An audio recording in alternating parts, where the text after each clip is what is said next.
Hello, and thank you for joining me for your e-biology class. I am Mr. Doc, and today's video lecture is on science and the scientific method. So on the screen right now, you should see the objectives that we hope to copy, or excuse me, that we hope to learn through today's lecture. And hopefully, we can accomplish those in a very short period of time. So, today we're going to start with science and the scientific method. Now, as you no doubt know, biology is a science class. So, before we can study science class, we need to study what science is. So that way we have a place to kind of start. So that's where we're going to go today. Now, scientific method has been covered about 100 bajillion times in your school career. But it never hurts to refresh, because it is, after all, the guiding principle that's going to take us throughout this whole year of study. If you understand the scientific method, not only can you better understand what we're going to try to discover ourselves, but you have a better understanding of how the things that we talk about were discovered. Okay, so as long as you know how they got there, sometimes things are just easier to understand. All right, so let's go ahead and get started. What we're going to do here is talk about what science is. Now, simply put, science is an organized way of thinking. In other words, what we're going to do is we're going to take information that we know and we're going to use it to explain things that maybe we don't completely understand. The overall goal of pretty much any science is to make observations and make predictions about what those observations mean in terms of the world around us. This means that scientific theories and hypotheses are only as good as the information off of which they're based. All right? So, let's say, for example, that I said that the Ford Explorer is the safest car on the road because it's the most popular SUV on the market. Well, that sounds like a factual statement, and some people might not disagree with that. However, my observations don't make sense. You see, if somebody goes out and buys a Ford Explorer, it may not be because it's the safest car. It may be because it's cheaper than another SUV, or it may be because they like the way it looks better. I can't say that safety and it being the #1 car in the country are because of the same thing. In that case, the science is bad. That's bad observation connecting with bad a conclusion. It just doesn't make sense, right? So again, when you're talking about science, the big rule of thumb here is your end result, your predictions, are only as good as the data that you're basing it on. So what is the moral of the story? Well, you need to make good observations. We need to learn how to make really good observations, and that will increase our the effectiveness of our science. So, there are three main branches of science that we generally consider. The first one is biological science, which this class is an example of. Biological sciences cover the science of living things, which include botany, which is the study of plants, zoology, the study of animals, ecology is the study of how living things interact with other living things and their environment. There are tons of other branches. Herpetology is the study of reptiles, ichthyology, the study of fish, entomology, the study of bugs. There are tons and tons of different areas of science. There's also medical biology. You name it, it's out there. As a matter of fact, even studying soil or agronomy can be a biological science because living things depend on the soil. Another branch of science is physical science. This includes the study of matter and energy. Now, the two most common fields in physical science are physics, which is the study of forces and energy, and chemistry, which is the study of matter and how matter changes both physically and chemically. And finally, you have earth-space science, which by its name should be pretty simple to understand. It's the study of Earth and space. So geology, meteorology, and there are other branches. Astrology, by the way, not an earth science, because that's the study of the zodiac and luck and all that other stuff. Astronomy, however, is an earth space science because it's the study of the planets and the stars and the meteors and all that other good stuff. But we're studying biology, which is a biological science, which is a life science. So it's good to know the rest of that stuff, but right now we don't care. All right, so let's get to the scientific method. Again, this is a term that you've heard over and over again, but the scientific method is simply a step-by-step process that we use to solve a problem. There are several steps, obviously, because it's a step-by-step process, and it involves making observations, asking questions, making hypotheses and predictions, determining and designing experimentation, analyzing your data, and ultimately drawing conclusions about what that data actually means. Most other problem-solving models come from the scientific method. Now, Aristotle a long time ago came up with the scientific method, and ever since people have been trying to improve on it, but we really haven't. Now, there are just as many problem-solving models as you can possibly think of. As a matter of fact, if you go to the bookstore and go to the self-help section, every one of those books is a problem-solving model. The problem is trying to improve yourself. But the funny thing is, if you really look deep and you analyze what those books are telling you, every one of them is just a rehashing of the scientific method. We're just using different words to explain it. So if you ever want to get rich and write a self-help book, just study the scientific method and learn how to say it in different words, and you might get rich. Okay. Anyway, a scientific method starts out with defining the problem. Now, you can't go somewhere unless you know where you're headed. You get in the car. Well, you got in the car for a reason, to go somewhere. Well, usually you have that place in mind. So solving that is the first issue. You got to know what problem it is you're trying to solve. It provides direction, and it will ultimately guide every step that you do after that. So solving the problem is important. It's impossible to solve a problem that you don't have, right? Now, I do want to mention this.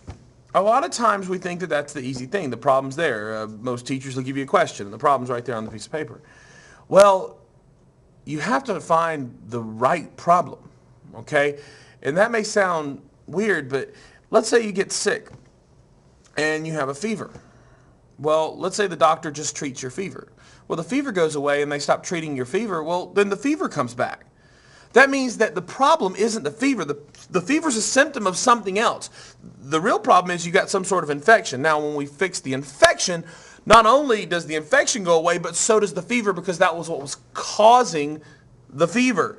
So while it seems like defining the problem would be the easiest step, in some cases it's the hardest, because we have to actually identify the real problem, and that can become a little difficult. So make sure when you are defining a problem in an experiment, before you even conduct a lab or an experiment, stop and think, what is the real problem that I'm testing here? Am I testing the ultimate problem, or am I just looking at one of the symptoms of a bigger problem, right? All right, step 2, making observations. Observations are things that we observe using the senses. They allow us to learn more about different aspects of the problem, and it's important that when we make observations, they are quantitative or measurable. They're not qualitative, meaning they're kind of feeling, and they're certainly not judgments. For example, if you look on the screen, it says, Mr. Doc's shirt is ugly. Well, I happen to like my shirt very much. Thank you. But some people it would be ugly. However, it's a judgment. Either way, me liking it, you disliking it, it doesn't matter. It's a judgment. That's not a valid observation. However, if we said that Mr. Doc's shirt has trees on it, well, there's a tree right there, and there's a tree right there and there. So that's something that, whether you would like the shirt or not, we can all agree on. That's an observation. All right? That's something that can be proven beyond a shadow of a doubt. All right? Now we form a hypothesis, which every time I ask somebody what a hypothesis is, I get the same answer. It's an educated guess. Yes, that is correct. That's great. However, think about the words you just said. It's an educated guess. That means there's two parts to its definition. The guess is your thoughts on what you think is going to happen. It's the prediction part. But the educated part is the way that it led you to believe that. It's what you think and why you think that way. So what you say is, if these situations are true, then the prediction would be this, right? A lot of people have been taught the if-then model of hypotheses writing, which is fine because the if part is the educated part, right? If there are gray clouds in the sky and the humidity is above 70%, then it will likely rain. That is a hypothesis. It's because I'm basing it on observations. Because in my past experience, if there's high humidity, sometimes it rains. And certainly when there are gray clouds outside, that increases the likelihood of rain. So by combining those two together, I've created an educated guess that if it's cloudy outside and the humidity is high, then chances are it's going to rain. However, I say, I think it's going to rain. Well, that's just a guess. That's not an educated guess at all. It's actually an ignorant guess, which is not a hypothesis. Anyway, moving on. Step 4 is to test the hypothesis. Experimentation is often used. Experiments are models that set up controlled conditions to see if they produce the result we are thinking of. Now, in an experiment, you generally have two groups. The control group, which is the group under normal conditions, and the experimental group, which are under test conditions. And there are 3 variables that we consider. The first are constant variables. These are variables that are the same for both groups. And we need to make sure that all variables are controlled in the experiment because we want to make sure that the one we're testing is the one that's making the difference. So constant variables are everything about both groups, experimental and control, that are the same. The independent variable is the one variable that's different in the experimental group than in the control group. That is to say, the independent variable is the thing that we're testing. The dependent variable is the thing that changes as a result of the independent variable. Let me give you an example. Let's say we were testing the effect of junk food on the weight of high school students, right? Well, here's the problem. If I gave one person one bag of junk food, and I let my other person, who is my control group, eat anything that they wanted as long as it wasn't junk food, the experiment's not going to turn out because what I'm doing is decreasing the amount of junk food, but still giving junk food, and then I'm giving the other person as much food as they want as long as it's not junk food. That's not going to do the trick. Also, am I comparing male to female? Am I comparing the same age? Am I comparing a senior to a freshman? These are all things that have to be controlled. So what I would do in this case is I would make sure that I have males or females, approximately the same age, approximately the same weight, approximately the same current health status, and then I would give them both the same amount of food, one being the general food that a teenager would eat, and the other would be a strict junk food diet. So in that case, the constant variables are the fact that they're males, same general health, same weight, same size, that kind of thing. Those are all constant or controlled variables. The independent variable, the thing that I'm controlling, is the type of food. So I'm giving one group junk food and one group regular food. And finally, the dependent variable is the thing that we're going to test to see if it works. Well, what are we going to test? We're going to weigh them. So the change in weight is the dependent variable because that's what we're assuming that the independent variable is going to change, right? So that's how we go about setting up that experiment. The thing we're going to test is the change in weight. What we hope to understand is that whatever caused the change in weight is the only thing that's different, and that is the food itself. Now, in this case, the experiment on the screen, we're talking about the problem, what effect does UV light have on the growth of plants? Well, the control group is no UV exposure, and the experimental groups are varying UV exposure. Now, for this experiment, all the constants are soil type, meaning they have all the same soil type, the same type of plant, the same amount of water, the same temperature, and all that stuff. The one thing that's different, the independent variable, the amount of UV light. Well, how are we going to know if there's a difference? Well, we're going to measure the plant and how it grows. So that would be the dependent variable. All right? Step 5 is to look at the information you've gathered and see if there's meaning. This is the part of the experiment where the data is sorted and combined to see if any trends appear. And this is often where you would use tables, charts, and even graphs to organize the data to make sure that it's easier to read. Now, I know you probably are sick and tired of making graphs. People have made you do the math all the time, and you're like, I just have to set of numbers, I got to get a graph, and I don't know what it means. But a graph is a visual representation of data. If a line is going up on your graph, that tells you something. Visually, you know something is increasing, right? Or if the line is going down, you know that something's decreasing. If on a bar graph you see two lines and they're about the same size, then you know that those two things have something in common. It's a visual representation of data that makes things a little easier to read as opposed to looking at columns of numbers and going, oh, is 23 compared to 28, is that close? Well, it depends on the whole range of data. Well, graph puts the whole range of data right in front of you in a visual way. So graphs are important. It's important to learn how to do a good graph. All right. And finally, we reach the point of forming a conclusion and publishing our results. Now, once I've analyzed my data, I should be at the point of making a final conclusion, that is stating what I ultimately believe to be the end result. It's important to communicate the results so that others can attempt to see if your experiment is correct. In other words, was this a fluke? Did you get the data by accident? Or is this really real? Is this something that happens consistently? Multiple people can test your conclusion and find that it's correct, then what starts to emerge is a scientific theory. If your theory can be proven correct under all circumstances, then it is usually established as a scientific law. Now let me say this, we've been around for a long time and not a lot of scientific laws come about. It's not like something, every other week there's a new scientific law, right? Now scientific theories come up all the time. We test them when we test them and we find exceptions to them, which prevents them from becoming a law. That doesn't mean that a theory is bad. A theory gives us general explanations and general expectations, and that's a good thing. But it doesn't necessarily prove it throughout. So that's important to know.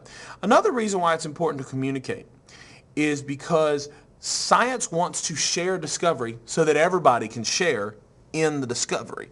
All right? So it's important to share your information, not only to let other people test it, but also to let people understand that they can take your ideas and combine it with other things, and maybe that's the real answer, right? Maybe you're trying to find the cure for cancer, and you come close, but you didn't quite make it, sorry. But some other guy somewhere else in another state or another country says, that was a really good idea, but if I change this, maybe I can find it. And then they take your data, combine it with their data, and then all of a sudden, boom, you have a great discovery that wouldn't have happened had you not failed.